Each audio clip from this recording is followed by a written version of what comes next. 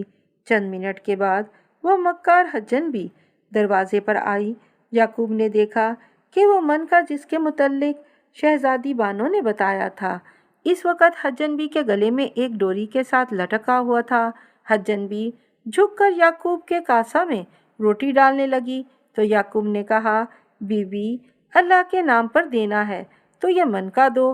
حجن be نے جب یہ سنا تو اس کا چہرہ غصے سے سرخ ہو گیا اور غصے میں آ کر یعقوب کو گالیاں دینے لگی۔